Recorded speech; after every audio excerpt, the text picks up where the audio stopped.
Hey guys, you are watching Checkmate, and today we are with new topic motions of the earth, rotation and revolution, basic level MCQs. Okay, so if you are liking our videos, please like, subscribe and press the bell icon. Start करते हैं अपना आज का topic motions of the earth. So पहले हम discuss कर लेते हैं एक बार मोशंस ऑफ द अर्थ क्या है. As we see कि our earth has mainly two types of motions, rotation and revolution. Rotation की अगर हम बात करते हैं तो रोटेशन को हम कनेक्ट कर सकते हैं ग्लोब के साथ. जैसे कि आप ग्लोब को देखते हो और ग्लोब को जब हम ऐसे घुमाते हैं तो वो है अर्थ की रोटेशन वाली वैल्यू. जैसे कि हमारी रोटेशन वाला जो मोशन है. जैसे हम अर्थ को देखते हैं तो हमारी जो अर्थ है वो वेस्ट टू ईस्ट रोटेट कर रही है अपनी ही एक्सिस पर और उसी की वजह से डे और नाइट फॉर्म होते हैं. ठीक है. अब अगर हम नेक्स्ट मोशन की बात करें दैट इज रेवोल्यूशन. रेवोल्यूशन में अगर हम बात करें कि अगर कोई भी एक चीज़ किसी दूसरी चीज़ का चक्कर लगा रही है, ठीक है, एक साइकिल पूरा कर रही है उसका चक्कर लगा के, तो उसको हम बोलते हैं रेवोल्यूशन. अगर हम अर्थ के कॉन्टेक्स्ट में बात करें तो अर्थ किसका रेवोल्यूशन कर रही है around the sun. Okay, like ऐसे ये जो है ये इस तरीके से ये है रेवोल्यूशन. तो ये रेवोल्यूशन की वजह से हमारे सीजन्स बनते हैं. ठीक है. और अर्थ की पोजीशन चेंज होती रहती है मतलब कि इन कॉन्टेक्स्ट ऑफ सन. उससे सनरेज का जो हम कहते हैं सनरेज जो फॉल होती है उनके डिफरेंट डिफरेंट एंगल बनते हैं और उसी वजह से सीजन्स फॉर्म होते हैं. एक बार रोटेशन और रेवोल्यूशन को समझना जरूरी था अपने क्वेश्चंस से पहले, क्योंकि हमारे आज वाले जो सारे क्वेश्चंस हैं वो बेस्ड है इन्हीं दो मोशंस पर. ओके, स्टार्ट करते हैं अपने फर्स्ट क्वेश्चन से. The circle that divides the globe into day and night is called. First option is circle of darkness. Second option is circle of day and night. Third option is circle of illumination and fourth option is none of the above. Okay, so जल्दी से answer करो. Yes, सभी ने answer कर दिया होगा. Answer क्या होगा? The circle that divides the globe into day and night is called circle of illumination. एक बार डायग्राम की हेल्प से इसको समझते हैं.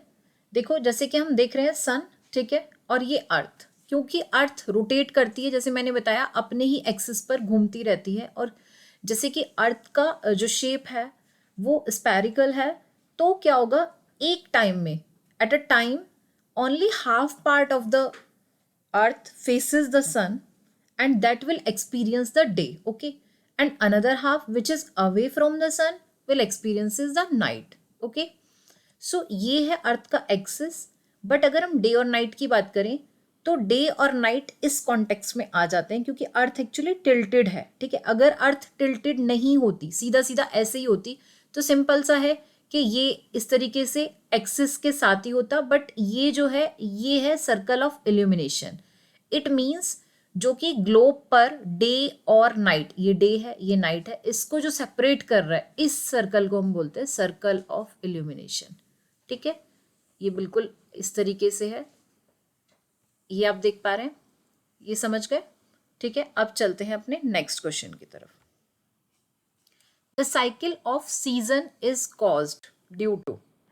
जो साइकिल ऑफ सीजन है is caused due to. First option is rotation of the earth. Second is revolution of the earth. Third is revolution of the earth and inclination of earth's axis in a fixed direction. And fourth is tilt of the earth. तो जो cycle of season है या जो season है वो हमारे formed होते हैं अर्थ की किस मोशन की वजह से? रोटेशन, रेवोल्यूशन और revolution of earth plus inclination of earth axis और टिल्ट ऑफ द अर्थ. तो अब अगर देखिए हम बात करते हैं कि जो सीजन फॉर्म होते हैं वो मैंने स्टार्टिंग में ही आपको बताया था रेवोल्यूशन ऑफ अर्थ की वजह से होते हैं. लेकिन साथ में हम इसको भी इग्नोर नहीं कर सकते कि जो अर्थ है वो टिल्टेड है. जैसे कि अभी हमने अपने फर्स्ट क्वेश्चन में देखा, देखिए अर्थ जो है इस तरीके से टिल्टेड है. ये जो एंगल है ये 23.5 डिग्री पे टिल्टेड है. इसकी वजह से क्या है, डिफरेंट डिफरेंट जो हम कह सकते हैं अर्थ के पार्ट हैं उस पर सनरेज डिफरेंट डिफरेंट टाइम पर डिफरेंट डिफरेंट तरीके से क्या होती है, वो पड़ती हैं। तो उसी वजह से यहाँ पर सीजन फॉर्म होते हैं। जैसे ये पार्ट, जैसे ये टिल्टेड है, तो जब ये सन को फेस करेगा रेवोल्यूशन के टाइम में, तो क्या होगा, यहाँ पर अलग तरीके से होंगी। फिर जैसे ये रिवॉल्व करते हुए इधर आ जाएगा तो अलग तरीके से होगी अर्थ की पोजीशन सन के कॉन्टेक्स्ट में। तो इसी वजह से हम अर्थ का जो टिल्ट है उसको इग्नोर नहीं कर सकते हैं। तो हम यहाँ पर जो साइकिल ऑफ सीजन है वो caused due to revolution of the earth plus inclination of earth axis. ठीक है, क्योंकि जो अर्थ का इंक्लिनेशन है वो हमेशा एक ही डायरेक्शन में है। ठीक है, एक ही डायरेक्शन में वो टिल्टेड है। तो आंसर होगा थर्ड। और हम, क्योंकि आपको हमेशा, हमारे चैनल का नाम ही है review the fact and checkmate is the best, so हम हमेशा फैक्ट के साथ आपको चीज़ें देते हैं। आप यहाँ से एक बार देख भी सकते हैं, the revolution of the earth and the inclination of the earth's axis in a fixed direction cause seasons. Okay, now we come to next question. Question number third, how much time earth takes to revolve around the sun? जैसे अभी हमने बात करी थी revolution की, जैसे ये अर्थ है और सपोज दैट यहाँ से स्टार्ट करते हैं, तो ये पूरा अपना एक साइकिल कंप्लीट करने में कितना टाइम लेती है, ये सभी को पता होगा, सबने आंसर कर दिया होगा आई गेस। यस, आंसर होगा 365 डेज 6 आवर्स, है ना। अब देखते हो हमारा जो पूरा एक 1 ईयर होता है वो कितने दिन का होता है, वो होता है 365 डेज, जो नॉर्मल ईयर होता है। अगर हम लीप ईयर की बात करते हैं तो वो होता है 366 डेज, जो कि 1 डे ऐड हो जाता है फरवरी के अंदर, और फरवरी हो जाती है 29 डेज की।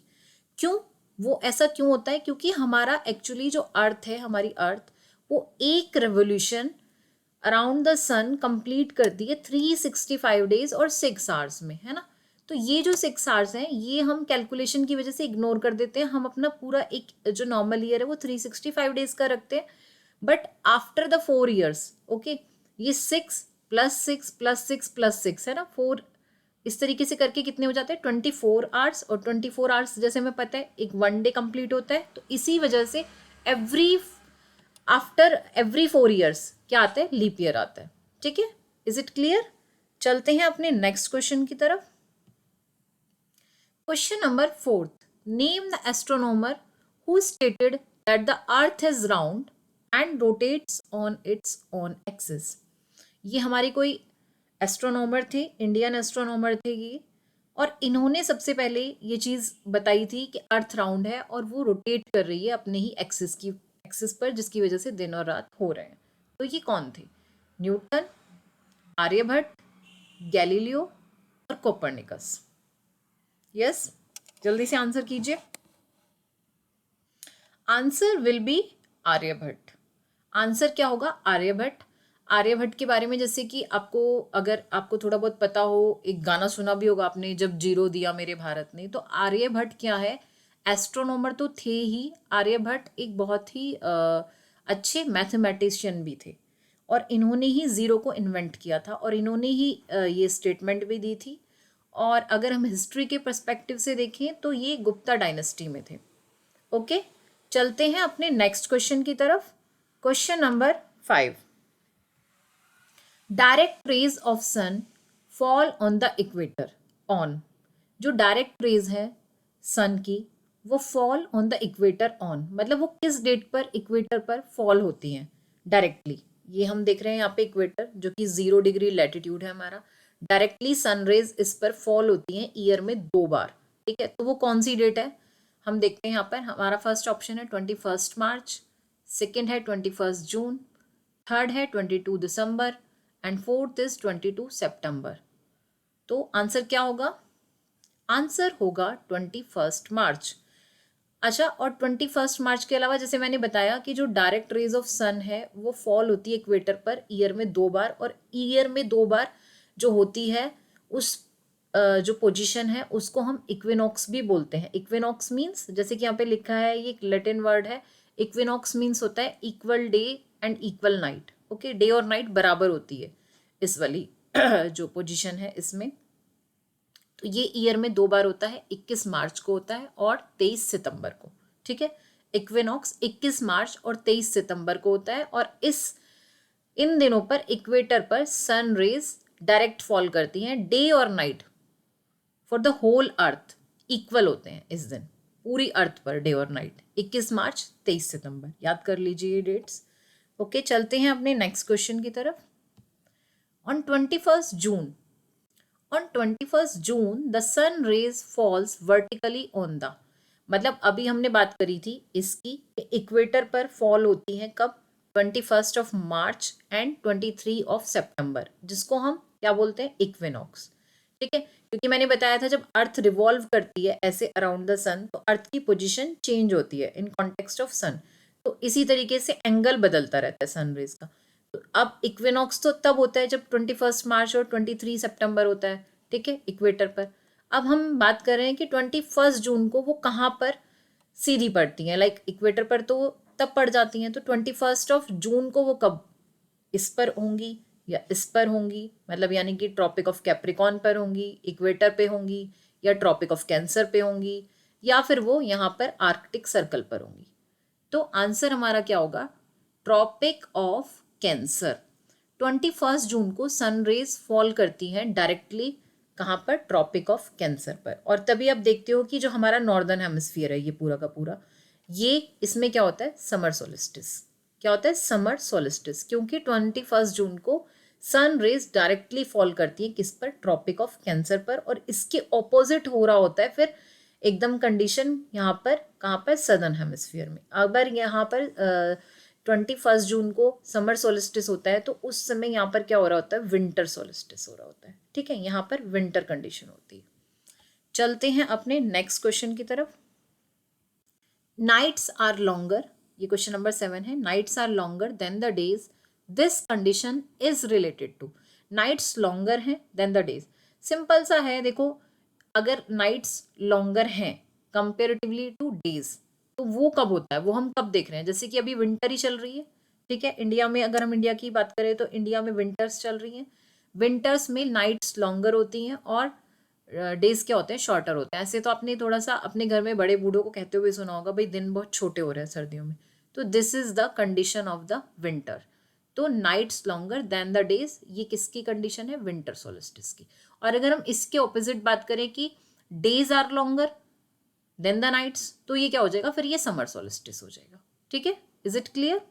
और अगर हम जैसे कि हम बात कर रहे हैं nights are longer than the days, this condition is related to, ये विंटर सोलिस्टिस से है। और विंटर सोलिस्टिस कब होता है, नॉर्दर्न हेमिस्फीयर की बात करें तो यहाँ नॉर्दर्न हेमिस्फीयर में कब होता है, 22 दिसंबर। ठीक है, ये इसका एक बार स्क्रीनशॉट ले लीजिए। ये अर्थ का रेवोल्यूशन है, जैसे कि अर्थ रेवोल्यूशन पूरा एक कंप्लीट करती है। और फिर ये डिफरेंट डिफरेंट जो एंगल बनते हैं, जैसे कि यहाँ 21 जून अभी अभी जो हमने देखा था ट्रॉपिक ऑफ कैंसर पर पड़ेंगी तो समर सोलिस्टिस होगा नॉर्दर्न हेमिस्फीयर पे। ये हमने इक्विनॉक्स अभी देखा था 23 सितंबर। ठीक है, और ये 21 मार्च, और ये 22 सितंबर को सनरेज डायरेक्टली फॉल कहाँ पर होती है, ट्रॉपिक ऑफ कैप्रिकॉन नीचे, ये सदर्न हेमिस्फीयर में। इसीलिए इस समय नॉर्दर्न में क्या हो रहा है, विंटर हो रही है, क्योंकि यहाँ डायरेक्टली फॉल नहीं हो रही है, यहाँ हो रही है इस समय। ठीक है, इसका स्क्रीनशॉट ले लीजिए, बहुत इंपॉर्टेंट है। चलते हैं अपने क्वेश्चन नंबर 8 की तरफ। Poles experience 6 months days and 6 months night because of, तो इसके रीजन क्या है, rotation of the earth, tilt of the earth, revolution of the earth. Okay, so only A, B and C, मतलब tilt of the earth या revolution of the earth, या only C, revolution of the earth, या none of these. देखिए, सबसे पहले एक बार समझ लीजिए, जो कि अर्थ है वो टिल्टेड है। ठीक है, इस तरीके से टिल्टेड है। तो हमने जब अभी अभी हमारा जो क्वेश्चन नंबर फर्स्ट था वो स्टार्ट ही इससे हुआ था कि ये वाली जो हम लाइन देख रहे हैं, ये लाइन, ये सर्कल ऑफ इल्यूमिनेशन है। इट मीन्स आप अगर देख रहे होंगे तो ये समझ रहे होंगे सर्कल ऑफ इल्यूमिनेशन है। तो ये अगर मैं नॉर्थ पोल की बात करूं तो देखो अर्थ कितना, जैसे अर्थ रोटेट होती है तो रोटेशन की वजह से डे और नाइट होते हैं, ये अपने ही अक्ष पे घूमती है तो दिन और रात हो रहे हैं।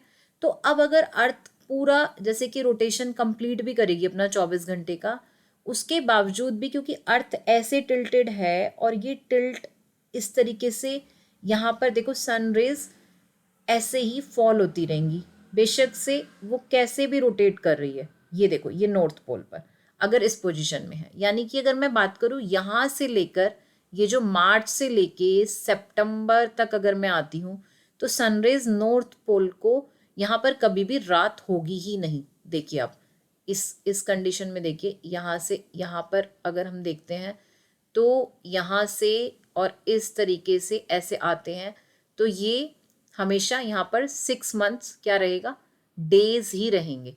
इसी तरीके से जब हम यहाँ चलते हैं ऐसे, तो क्या होगा, तो देखिए साउथ पोल इस तरीके से यहाँ से यहाँ, ये साउथ पोल सन क्योंकि इस तरीके से फेस कर रहा है, और अब नॉर्थ पोल क्या है, अवे फ्रॉम द सन है। ठीक है, तो यहाँ हम सितंबर से लेके मार्च तक मान सकते हैं कि यहाँ पर क्या होते हैं, साउथ पोल पर डेज होते हैं और नॉर्थ पोल पर क्या होती है, नाइट्स होती हैं। तो इस तरीके से हमारे नॉर्थ पोल और साउथ पोल पर 6 मंथ्स के डेज होते हैं और 6 मंथ्स की नाइट होती है। तो ये अब हमने देखा ये किस वजह से हो रहा है, देखो एक तो अर्थ रेवोल्यूशन कर रही है, इस वजह से तो हो ही रहा है क्योंकि रेवोल्यूशन कर रही है तभी तो उसकी पोजीशन में चेंज आ रहा है। और प्लस हमने क्या देखा, अर्थ के टिल्ट की वजह से ऐसा हो रहा है। अगर अर्थ टिल्टेड नहीं होती तो सिंपल सा हाफ पार्ट पर क्या होता, हाफ पार्ट पर डे होता और हाफ पार्ट पर नाइट होती। ठीक है, ये इस किसकी वजह से हो रहा है, जो नॉर्थ पोल जो है वो 6 मंथ डेज एक्सपीरियंस कर रही है, या फिर उसी समय पे south pole 6 months night experience कर रहा है। वो किस वजह से हो रहा है, टिल्ट ऑफ द अर्थ। ठीक है, तो हम इन दोनों को ही यहाँ पर क्या करेंगे, दोनों को ही एक्सेप्ट करेंगे, tilt of the earth and revolution of the earth. तो answer will be B and C. Okay, is it clear? चलते हैं अपने क्वेश्चन नंबर 9 की तरफ। Which one of the following is the source of light on the earth? First option is other planets, second is the sun, third is the moon and the fourth is the satellite. ये तो देखो हम पहले solar system में भी already discuss कर चुके हैं, तो सभी ने आंसर दे दिया होगा। हमारी जो अर्थ है उस पर जो सोर्स ऑफ लाइट है दैट इज सन, क्योंकि वो हमारा नियरेस्ट स्टार है। प्लैनेट्स में कोई अपनी लाइट होती ही नहीं है और ना ही मून में कोई लाइट है। ठीक है, सो आंसर विल बी सन। चलते हैं नेक्स्ट क्वेश्चन, क्वेश्चन नंबर 10 की तरफ। The axis of Earth, which is an imaginary line, makes an angle of 66.5 degree with its rotational plane, with its revolutional plane, with its orbital plane और with equator।